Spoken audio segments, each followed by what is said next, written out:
Thank you for joining me. I'm Scott Ryan. Thank God for another beautiful day. Thank God for every moment that we have. What we're going through right now really puts things in perspective. Cherish every moment. Cherish every moment with your family, with your children, in your church. Thank God for every second that you have right now of freedom. The Republican Party is under attack already. The very people who hijacked this party for the last 8 years and have given us Barack Obama by wagging the dog, the liberal minority, are at it again already. They are not wasting any time. And they're coming out saying that we would win if we were to essentially become the Democrats, if we were to embrace amnesty, if we were to embrace abortion, all the things that make the party of Lincoln the party of principle, the very notion that human beings cannot be the property of another human being. That which protected slavery is the same which will protect the elderly and that would protect the unborn child. If only we prevented these imposters from coming in and dismantling and destroying our party. And believe me, they are the minority. They are puppet masters that are controlled. We've got the Karl Roves out there, the Charles Krauthammers, Dick Morris, and even Ann Coulter was a sycophant for this candidate, and Chris Christie.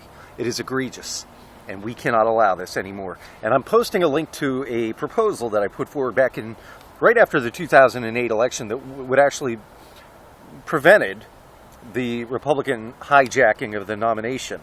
In which case, if we had prevented it, then Newt Gingrich or Rick Santorum, whomever the conservative candidate would have been, we don't know what the outcome of the race would have been, but we would have at least known that this wouldn't have been simply a race about money and taxes, but a race about principles. We know that the issue that was teed up by Bob Schiffer in regard to Benghazi and Libya, we know that Newt Gingrich, for example, would have hit that thing right out of the freaking ballpark, would have knocked it clear into the next city, instead of sitting on the ball, going into the prevent defense and losing this election. God only knows what would have happened, but we know one thing for sure: every opportunity would have been taken advantage of. A true fight would have been made, and legitimate policy would have been discussed as opposed to platitudes. Now, here's the solution is that I've propounded back in 2008. As we have seen through the Tea Party dethronings over the past several years, the conservatives are alive and well. This is our party. We are the majority. It is the few that are wagging the dog. And as we've seen in these congressional and senatorial races, the Tea Party movement, the conservative revolution, has taken place successfully in our party because in these congressional and senatorial races, there are runoffs. Candidates have to get a majority in many of these states in order to take the nomination for after the congressional primary or senatorial primary. In the last several years, time after time, primary after primary, we have a handful of conservatives, all of which are good in their own ways, and they dilute the conservative vote so that one rhino, the worst possible candidate, ends up stealing the nomination with a minority of the vote. When if the National Party were to promulgate a rule that would require each state Republican Party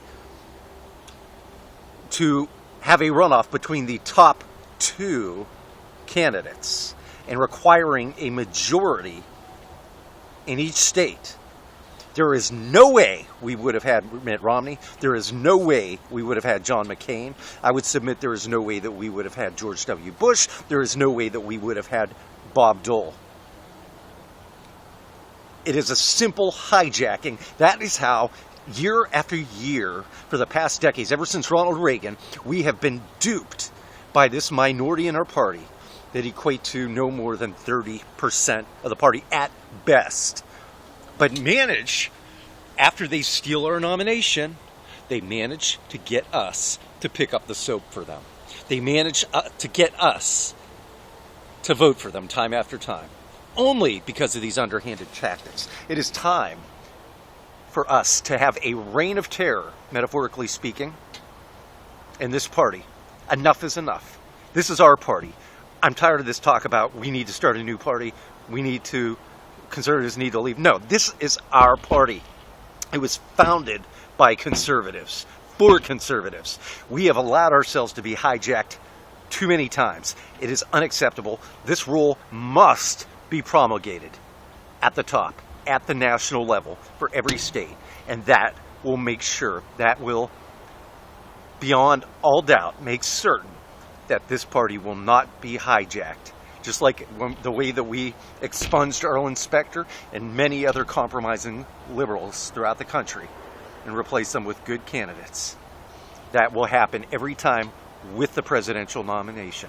If the majority are allowed to say who the majority's presidential candidate will be. I don't think that's too much to ask. It's time for the reign of terror, and I'm more than happy to be Robespierre in this, metaphorically speaking, because it's done. I mean, it might be academic, the way things are going. If this saboteur has his way, 2016, that's a long way away. But one thing I'll tell you right now, I am withdrawing until this happens. We need to do whatever it takes. If millions of us have to withdraw our party affiliation as a statement, whatever it has to be done, we are the majority. The hijacking must end now.